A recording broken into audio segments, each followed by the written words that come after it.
was kind of funny going through Trespasser so long after I originally played Inquisition. I actually had forgotten several names of key characters. I didn't forget the characters or who they were or how they were significant. I was just like, hey, it's that guy. Or hey, it's that person with the one place whose name I can't think of. But that one place, it's really awesome. With the stuff happening. It was just a weird situation. But in addition to that, I got to start with something really simple, guys. I know that it's been a little while since Inquisition came out, so just to get this out there bluntly, I liked Inquisition. I felt the gameplay was kind of actually bad to the point where I didn't really enjoy playing it, but I did overall find Inquisition to be a net positive scenario. Okay? Having said that, this feels like a perfect example of expansion effect, which is something I don't talk about all that often, because it hasn't really come up recently. Expansion effect is when you make a work and you're like, oh, okay. And then it's like, okay, let's make an expansion to this. Let's add to this. Whether it's a DLC or a real expansion or whatever, it doesn't matter. And now that you know everybody and that you've worked together and you've got the experience and you've got the rhythm going and you've got the pattern going, now you can put out something better because you've already done all that prep work, right? That's expansion effect. It's one of the reasons why, in many cases, a video game's expansion tends to be significantly superior to the vanilla copy. That's not always true, of course. Sometimes the expansion dives in quality, and there's reasons why that happens. But expansion effect is specifically referring to when something else comes out and is overall just higher quality, in my opinion, of course. And that is what Trespasser is. Trespasser was really good.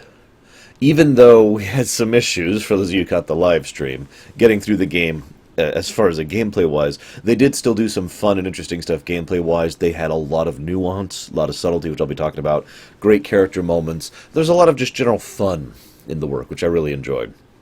Let's just get right to it. One of the things I find funniest is that Trespasser is not actually a political story.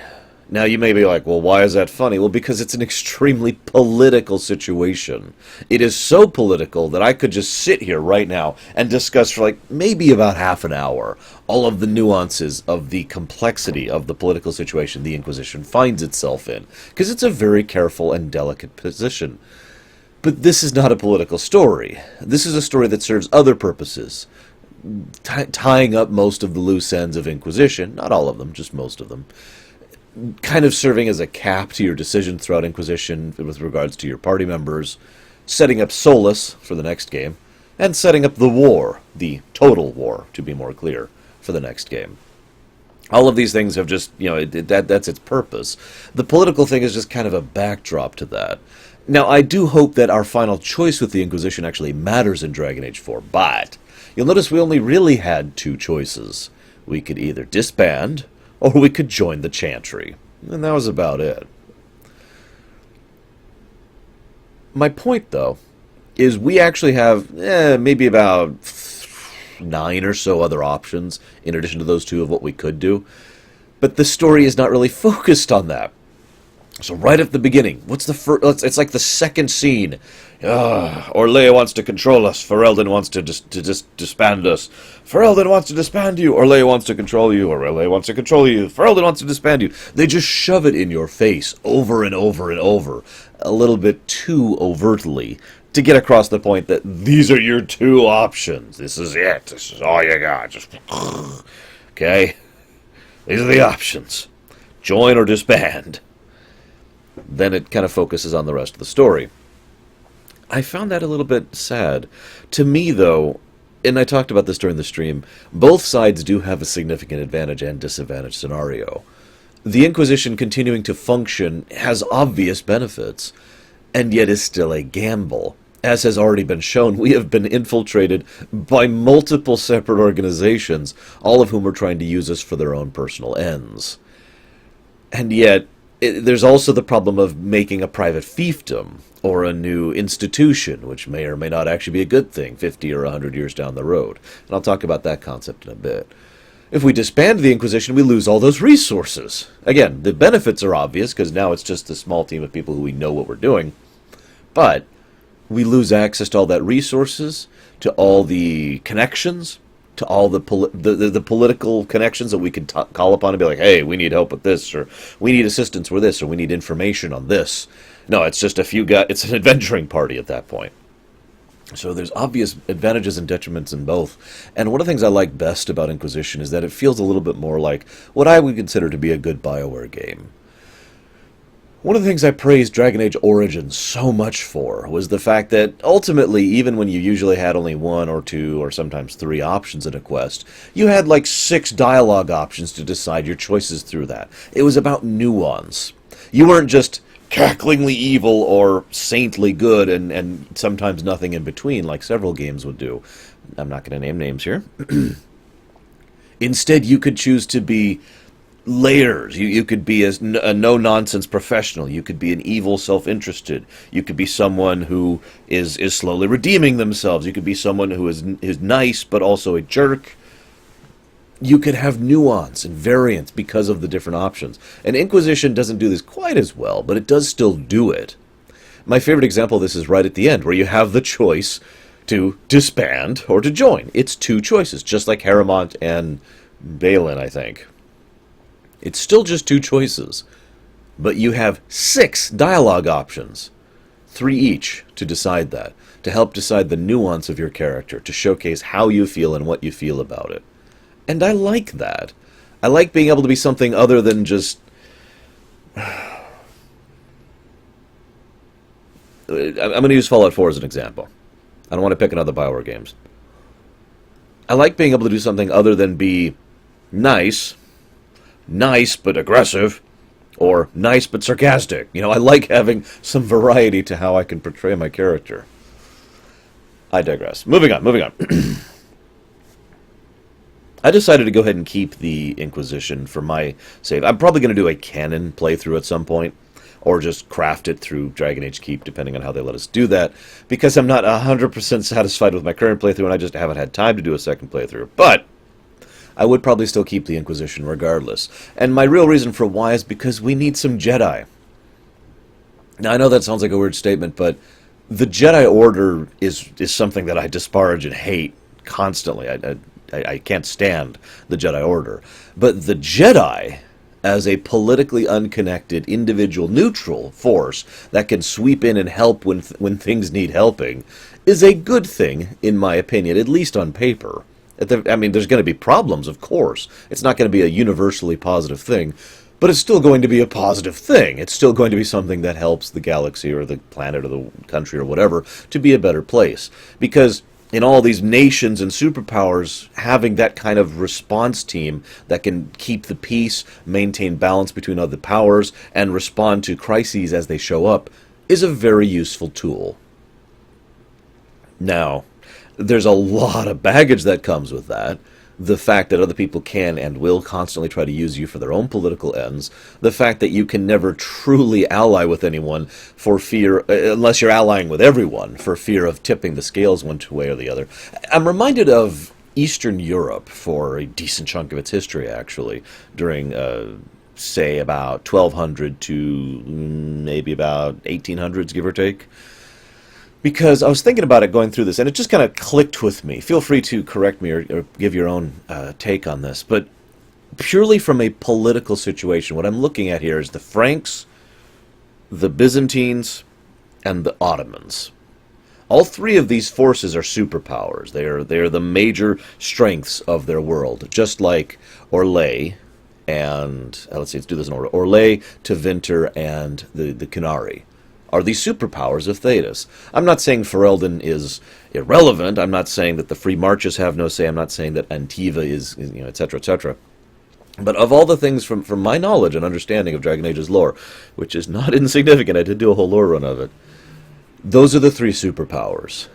Everything else kind of tilts on that axis. Now, Tevinter and the Qunari have been kind of passive war for a really long time. And that's actually probably been one of the things that's been maintaining that balance between the rest of the nations, is that 2 of the strongest have been just kind of going at it. Orlais has also had its reins kept in by its own internal politics, the game in addition to other things. Orlais' military, the Chevaliers, are insanely strong. They have incredibly good equipment, good professionalism, large numbers, and good leadership. They are a very powerful military force. And if not for the constant politics inside of Orlais, they would probably be doing stuff too. So all three nations have something built in that has been keeping them from just... What we see in this game, and this is one of the story points I mentioned earlier, is that that is kind of being tilted in one direction. Because the Qunari are finally moving towards real victory. And that makes sense, because they're the Qunari. They are a religious organization. They may not...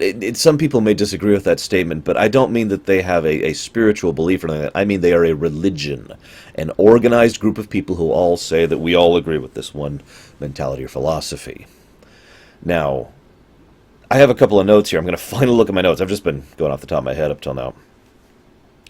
The Qunari managed to find the Alluvians. That is significant for many different reasons. First of all, and most importantly, it may help to explain why Alluvians have been so rare and so difficult to procure recently, working Alluvians. Because it's possible that with the massive width and breadth of the Qunari Tal Hassath, I think? The spies, the special agents, they have actually been going out and procuring all those Alluvians. Ever since they found the first one, they were like, aha! And they figured out what it is and started capturing them and bringing them back to their organization, to their home bases, so that they can actually use and work with them. The Alluvians are, and I think this was mentioned in chat while I was streaming this, one of the most powerful tactical weapons that exists in Thedas. With total sincerity. It's kind of like how wormholes were going to be in Farscape until they figured out how that actually worked. No spoilers here. So it makes perfect sense to me that the Qunari, who are a very pragmatic people, who employ mages on a fairly regular basis, and I'll be talking about that too, would be willing to employ something that they probably don't agree with for the immense edge and benefit that it provides them. I also love the idea that they've been doing this for some time, for years, and just slowly expanding and seeking out the network. I love the idea of them going through the portal and finding themselves in, mountains. Just picture really quick, real life, okay? You are teleported, and now you're in a mountain range with forest and trees and all that. Where are you? How capable are you going to be of figuring out where you are based on the fact that you're in mountains? Now, there's some mountains here in real life that you could be teleported to that within a few days' journey you could probably figure out where you are. But you get the point, right? You don't have a lot to go off of. Especially since it has been implied before that the Ancient Elves have been to places that everyone else has not. There's this big talk about the North versus the South. The North being Tevinter, well, primarily being Tevinter and the Qunari, and the South being, again, primarily Orlais and Ferelden. But I've always had this impression, and this may just be the way my mind thinks, that this is just like the known world. Again, going back to my earlier analogy, it's Europe and, Asia and Africa. They don't know anything about North America or South America, or probably not even Australia at this point. They're just like, no concept of the rest of the world. And that leaves a lot of possible story options. But I digress. I love the idea of them going through these portals and finding the network. I've always liked the idea of portal networks, of that kind of hopping structure that works because there's a loop and there's a pattern to you go here, which leads here, which leads here, and then you get to your destination. A lot of science fiction does that too, actually, with wormhole jump gates and the like. So that's the obvious thing.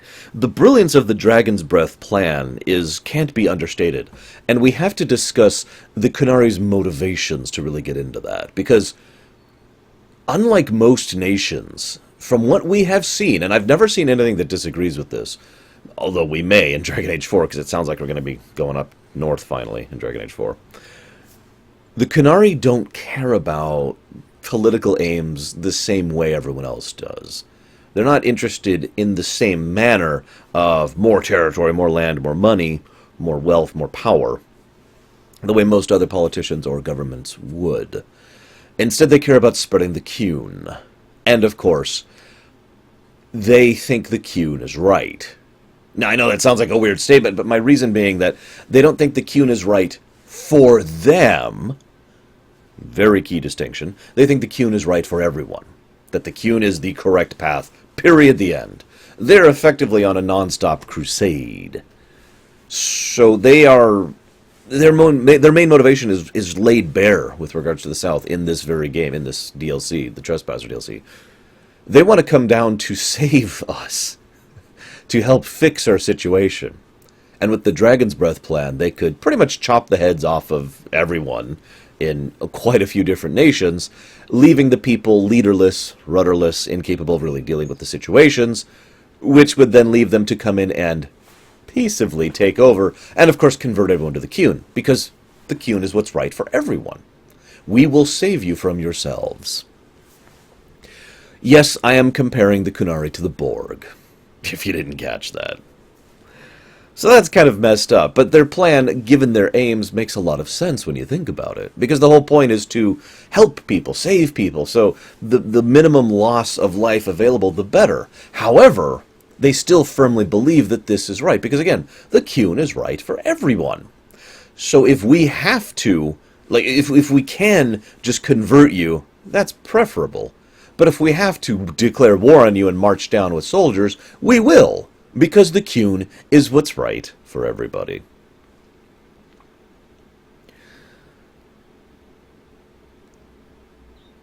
I also like what they're doing with their own mages. The Belhassas, I think? God, I forgot. I don't know Qunari names that well. I'm sorry, guys. They all kind of blur for me. The Qunari mages. We've seen this before, but we see even more what they're doing with their mages in this one. Anybody out there play StarCraft? Because what they're actually doing is they're turning their mages into archons, basically against their will.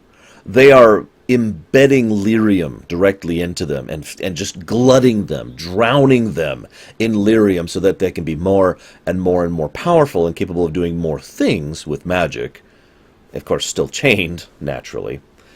And naturally will also burn out, which is very logical if you consider the Qun, again. Because remember, magic's bad, right? Magic, bad. We don't want magic. We don't want... Magic is a negative influence on the world, and therefore we need to remove it. We'll use magic because it's useful, but then as a kindness, we'll make sure that those mages will self-destruct after a while so they don't have to endure the shame and indignity of being mages any longer. Sense make, right? Funny little side note. Anyone remember Fenris back in Dragon Age 2?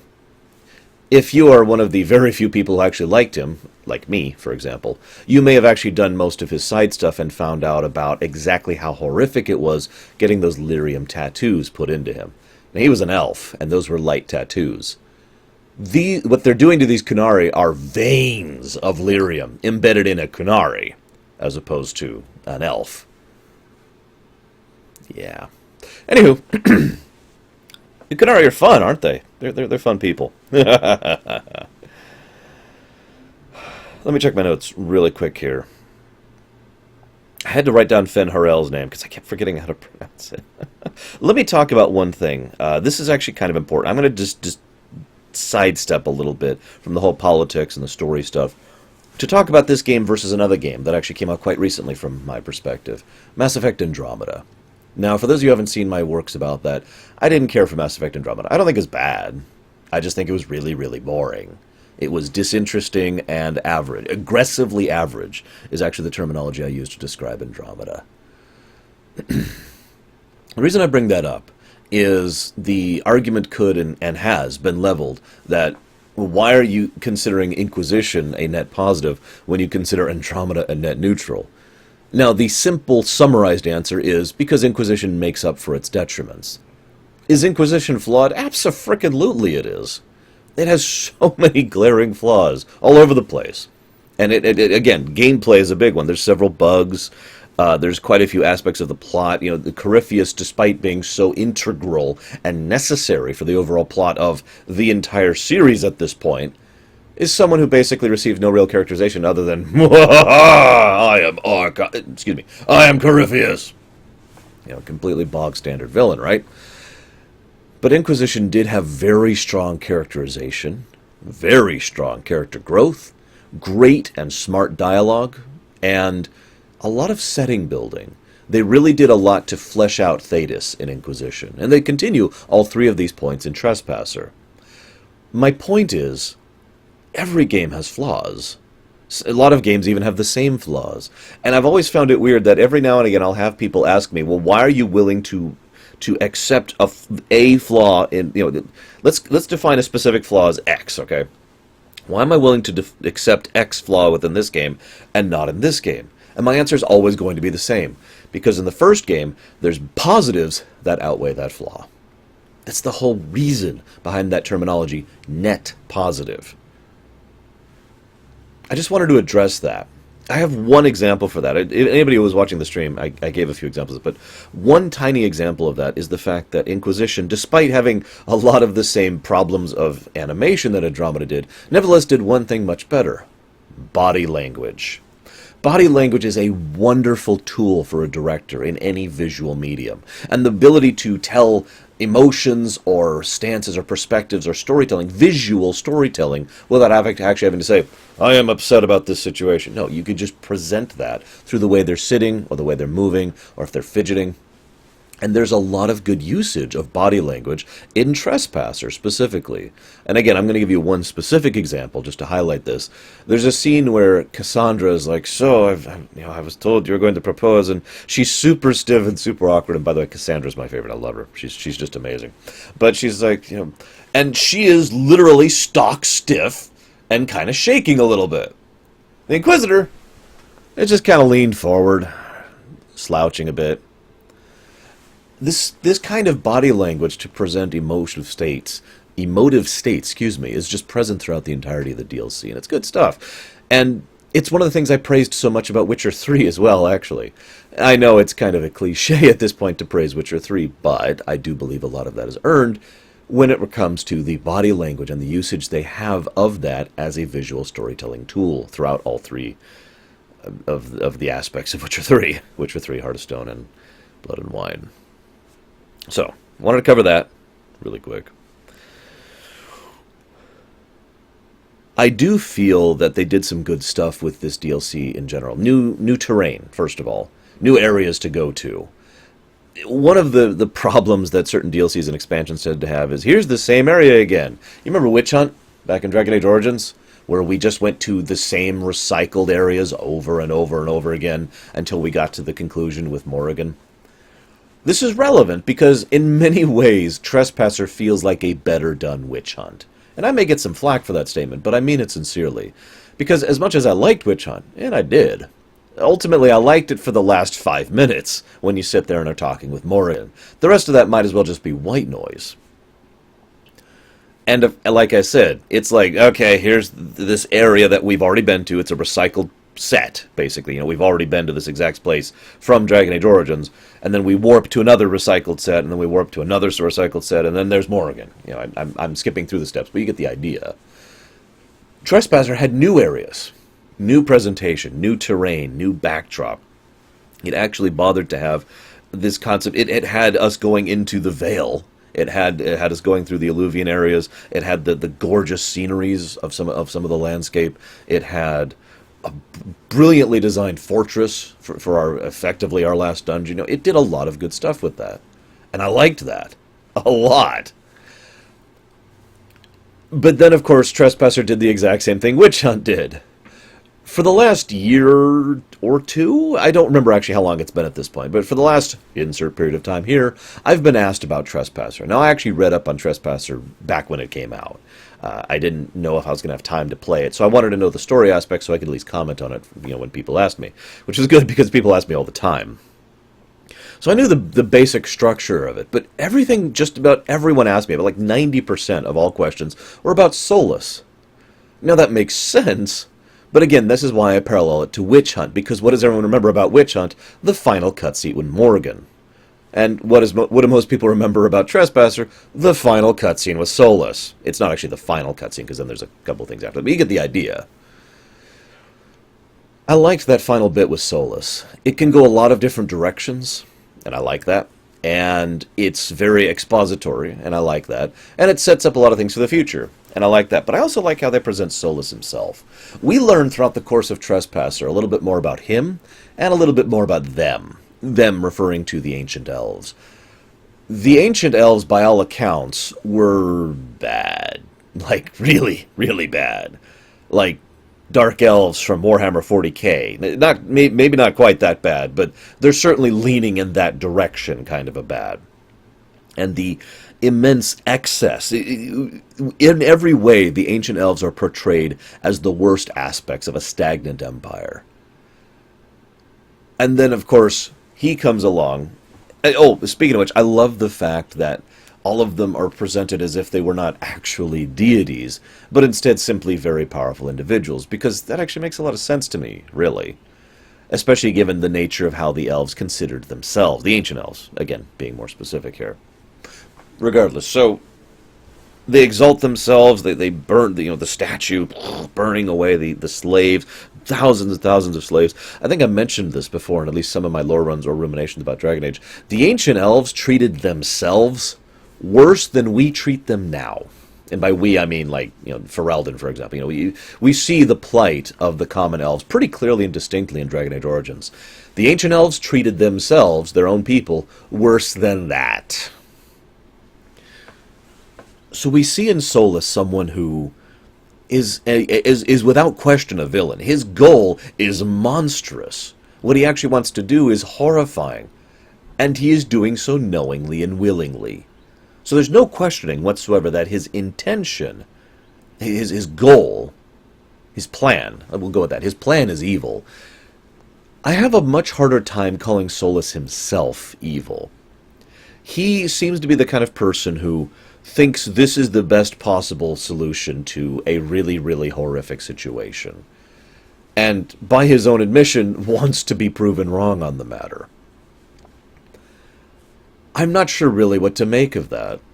I really hope they do something with Solus in the future, because they really should. But there's layers there. And again, it goes back to that nuanced thing. He's not just... He reminds me of several of the old BioWare villains that I rather enjoyed, like Tyrn Loghain, who had layers to him, who had depth to him, who had reasons for what he was doing and why. All he had to do was sit back and think about it for a minute. And that's how I feel with Solus, too. Now, I didn't romance him, obviously, so I didn't see the full depth of what could happen there. But I have seen it. I've read up on this game before I ever played it. I love how the amount of information and the quality of the information that you pull out of him in that final cutscene can vary based on your interactions with him and your choices throughout the course of Inquisition proper. That's a nice touch.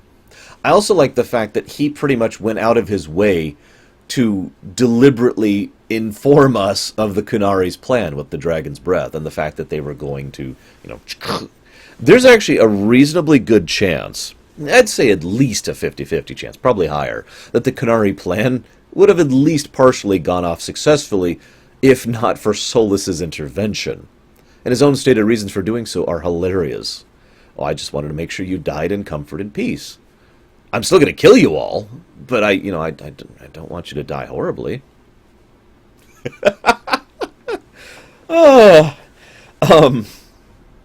One other thing of note, by the way, about Solus.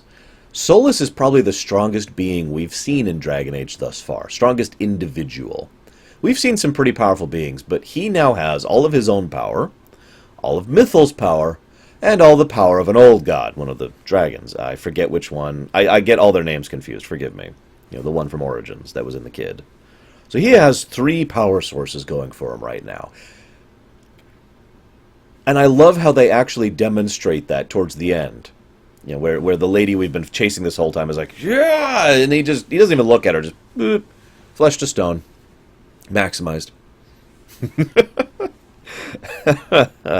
Here's a question for you. Do you think the elves are innately magical? I don't think we have an answer to this question. At least not canonically. My reason for mentioning that is, so Solus creates the veil to separate the Fade from the world. Cool, I'm with it. That has a massively horrific, catastrophic effect on the Ancient Elves. Okay, still makes sense. I mean, if, for example, electricity stopped working, not if we lost our source of it, just if electricity just stopped working entirely here in real life, we'd be kind of screwed societally, wouldn't we?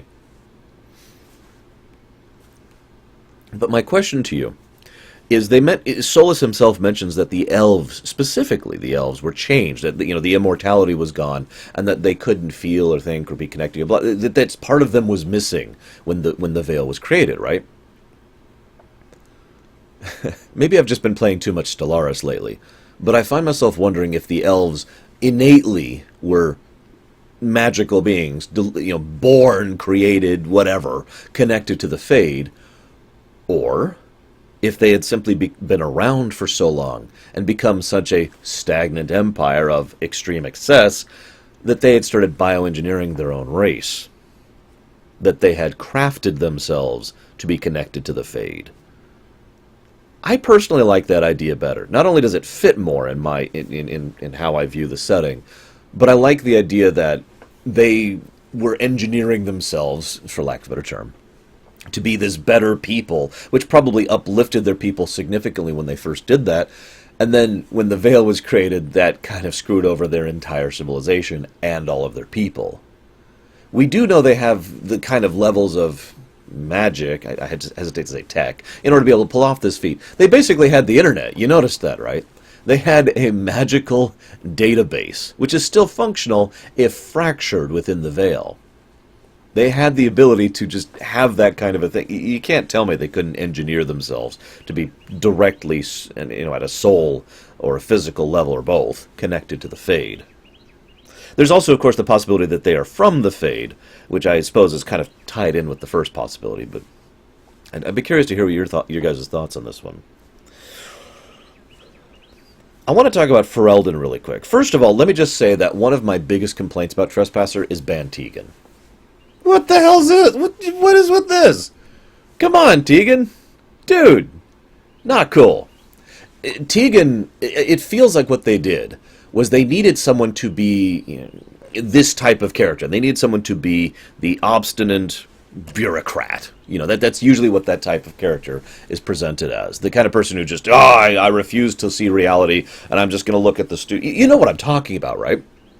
So they needed an obstinate bureaucrat, and they wanted to bring back a character that Dragon Age fans would recognize. So they got the character back, and I think they got the actor back too. I was never able to 100% verify that, but I think they got the actor back too. It sounded like him.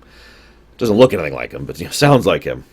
And then it's like, here we go, plonk. Here's a character that they'll like. And then they completely ignored his character and just supplanted the obstinate bureaucrat on top of him, because they needed that obstinate bureaucrat. That irritated me, but more to the point, I want to mention it because it's not just irritating because it's Ban Tegan. It's irritating because Ferelden themselves are basically being chihuahuas right now. Ferelden does not have a particularly large amount of political, military, or economic power when it comes to the world scene. I know that I think I talked about this during the lore run. Ferelden is the little dogs. They're the little fish in the big pond. They're over here in the corner. I'm not saying they're irrelevant. I'm not saying they don't matter. I'm not saying that the stakes weren't high, or anything like that back in Origins. But when compared with the other political powers, they're over here in the corner. And yet they are constantly trying to present themselves as if they are not. This seems fairly consistent, actually. So I'm not saying that's out of character. But I mention it because one idea that was posited during the stream was that Ferelden could be significant. They could be the, shall we say, Austria-Hungary to Germany. That's actually probably a bad parallel. What I mean by that is, let's say for a moment that Orlais enters the war between Tevinter and the Qunari. That, of course, is going to significantly shift things, but Ferelden then, and Ferelden's not the only nation that would do this, of course, but we obviously have a significant attachment to Ferelden. Ferelden would then be in a position to actually affect that war because they could tip the scales. Just like I mentioned earlier about the Inquisition. When you have three superpowers, even the little nations do actually matter because it matters which side they go on, because they can shift things a little bit off balance towards one side or the other. I think it would be fascinating to see Ferelden actually matter in the coming war. Although that doesn't quite excuse the fact that Ban Tegan's a dick. But anyways, moving on. Really quick character note. I don't have a lot to say about the specific character moments. They're all good. Every character moment was worthwhile in this DLC. I loved it. I loved going around, talking to all the guys, interacting with them, seeing their... I loved it. all the characterization was spot on. I love seeing the consequences of what we did back in Inquisition, and I, thanks to viewers, was aware of some of the side consequences that could happen if you did things differently. I love it. I love seeing that our choices actually frickety matter. But in addition to that, all the characterization was just spot on. Great dialogue, great voice acting. Like I said, that's one of Inquisition's strengths. So it's nice to see that taken to the next level in Trespasser. The one character note I want to mention, in addition to Cassandra being awesome, is Leliana. Because I love the fact that Leliana comes across as, for lack of a better term, dour.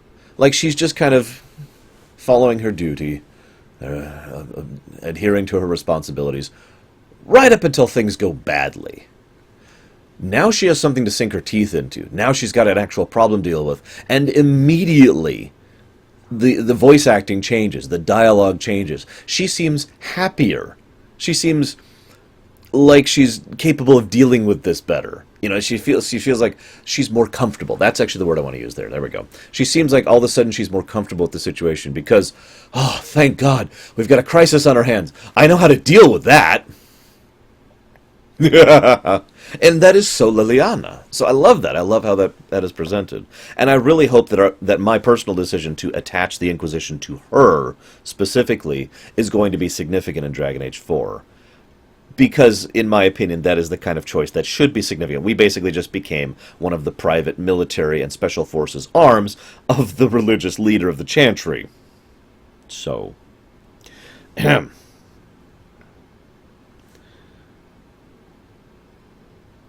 checking my notes here really quick, so forgive me. I have a couple of other things to talk about really quickly. First of all, Sandal, of course, had made it into the subdimension, made it into the Veil with the library and all that. Now that actually is eyebrow raising. Obviously, that was put in there because, hey, it's Sandal and enchantment. Yet, if you actually think about it for a moment, and if you take Sandal seriously and actually theorycraft with Sandal, it would make a lot of sense that Sandal has the ability to enter the Veil and just kind of peruse the ancient elven libraries, doesn't it? It also would add a lot of fuel to the fire that Sandal is not actually a dwarf. Now, that being said, I wanted to comment on this really quickly because it is my opinion that when they first wrote Sandal, all the way back in Origins, there was no real intention for him to be anything other than a lyrium-addled dwarf. But I think by this point in time, he is sufficiently moved forward that we could actually start theory crafting that he is something more. And I would kind of like it if they went full Dragon Quest with him. For those of you who don't know what I mean by that. Dragon Quest is when it's like, hey, look, here's something silly and light and happy, and then incredibly dark and serious. And that is something they could do with Sandal. Take a joke and turn it into something horrifying. There's an odd reveal. Now, obviously, anybody who played Inquisition saw the fact that Solus is Fen'Harel, and then, consumed Mythal and became stronger, blah, blah, blah, right? I mention this because we know that. The audience knows that. Now, obviously, the characters don't, so they do need to be caught up to speed. But the game actually has a couple of moments where it treats the fact that Solus was Fen'Harel. Actually, it's even worse because one of them is Solus is an agent of Fen'Harel, which we already know is untrue, and yet the game musically, in terms of directing and in terms of the tone of the scene, treats that like it's a big reveal. But it isn't, because we already know differently, so it's only significant for the character. I just question the directorial choice there. It feels weird to present that like it's a big reveal when it isn't. I don't have anything else to add to that. I just wanted to comment on it. We've got... I want to mention one thing that really amuses me.